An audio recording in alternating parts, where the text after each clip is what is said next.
We're going to be moving on right now in the online course, Principles of Teacher Transformation. And we're going to be moving into session 4. And we're going to be talking about responsibility. And the question that we have here is, what are we truly responsible for?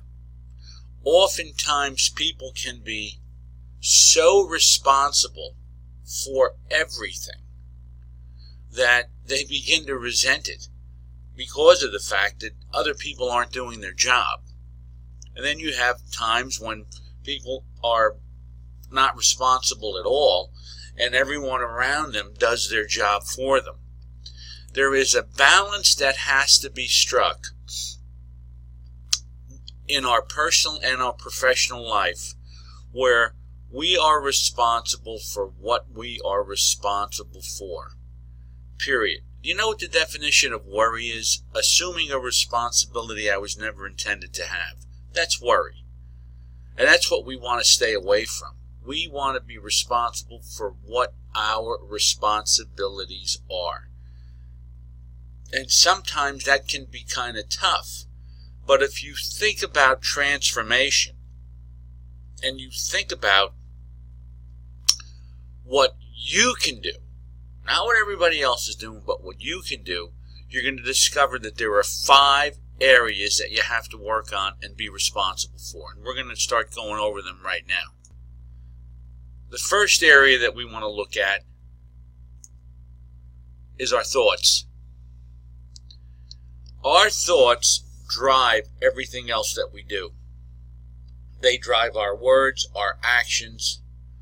They drive our attitudes. We only have to hear a negative thought about ourselves for one time. And if we start to believe it, we'll dwell on it. And we begin to reflect and look at it. And it's almost like we just mull it over in our mind constantly. What we want to do is redirect and reconstruct our thoughts, and we want to resist negative thoughts. There's something that's called cognitive behavioral therapy. All it is thought substitution. We want to replace unwholesome thoughts with positive thoughts. I think sometimes we forget that it's almost like we could think something into the world. We could think something into being almost. It's called giving it too much energy. Don't give negative thoughts too much energy. Don't give it any energy if you can help it. Resist them and reconstruct your thoughts and stay positive. That's one area of responsibility, our thoughts. So that's us. And by the way, it'll all be us. It's our thoughts, our words. Our words. Our words have power. And you can click on that link that talks about words that uplift if you like to. And it will bring you to a site that gives you positive words that you can use when you talk with other people. If you feel like you got to say something that's questionable, wait 5 minutes.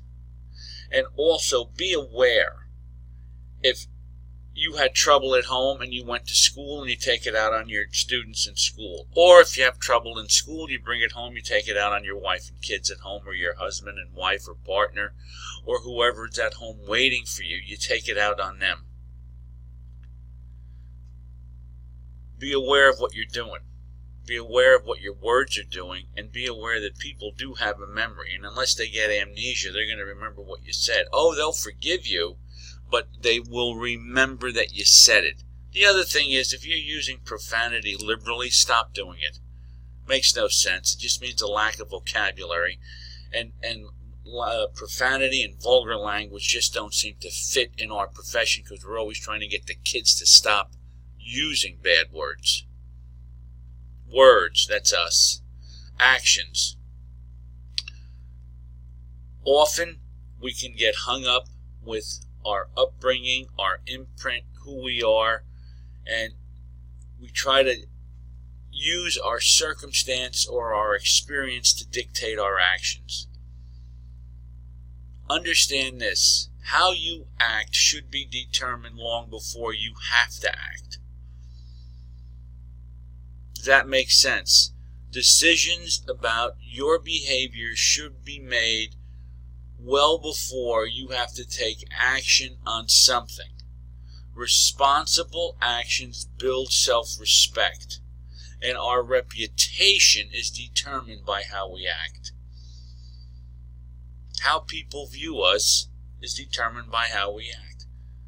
See, if we just go back to thoughts for a minute, in our thought life, you have a private life and a secret life.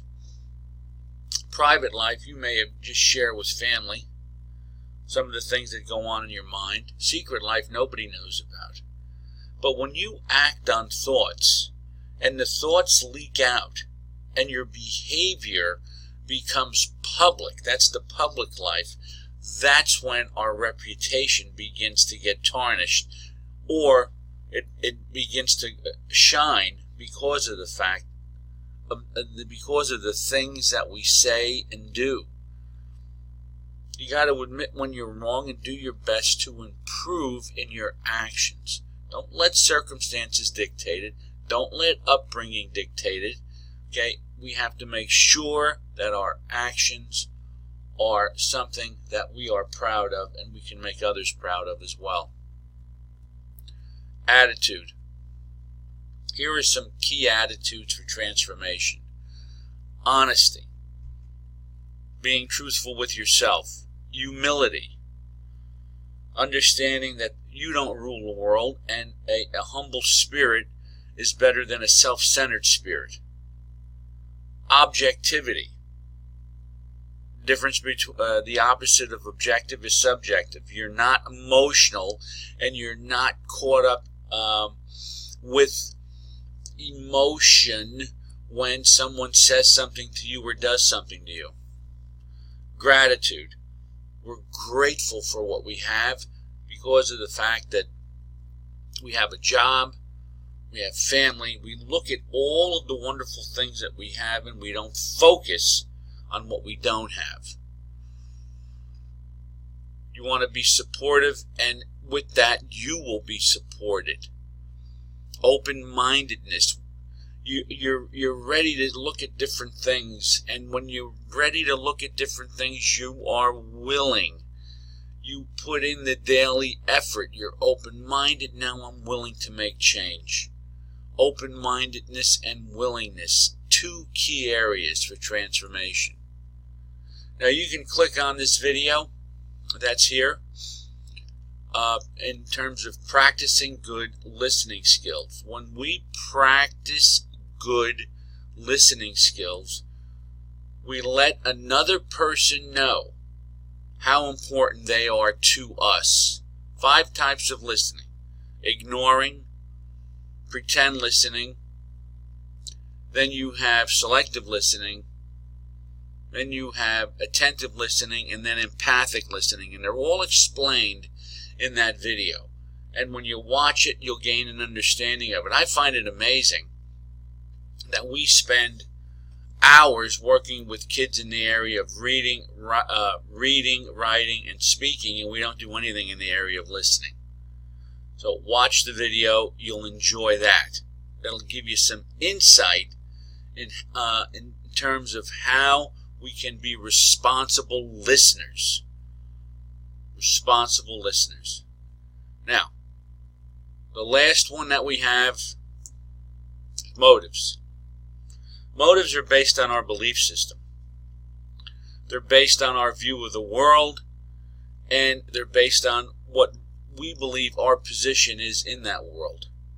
You look at any crime scene investigation, or you watch Perry Mason, or you watch some show that deals with a criminal act. The biggest thing they're looking for is motive. In other words, why do we do things? Why do we do them? Only we know that. And you have to evaluate your motives on a daily basis. Why am I getting up this morning? Why am I doing what I'm doing? Why am I going to work? Is it because I love my job? I have to support my family. What's your motives? Why did I badmouth somebody in the faculty room? Trying to make myself look good? Motives are key, and understanding them are key for transformation. Now, those are the 5 areas of responsibility. If you took any notes on this presentation, it was only 10 or 11 minutes long. That's great. Go over your lecture notes. Go over any discussion questions that you have, and try to determine where you fit in this area of responsibility, and what you are responsible for, and what you are taking responsibility for that you don't have to. That's key. We're going to move forward. We'll be covering session 5. That'll be coming up very soon, and you'll be there for that video. You're taking the course. I would hope you'd be there, and I'll see you on the other side. You guys enjoy the course.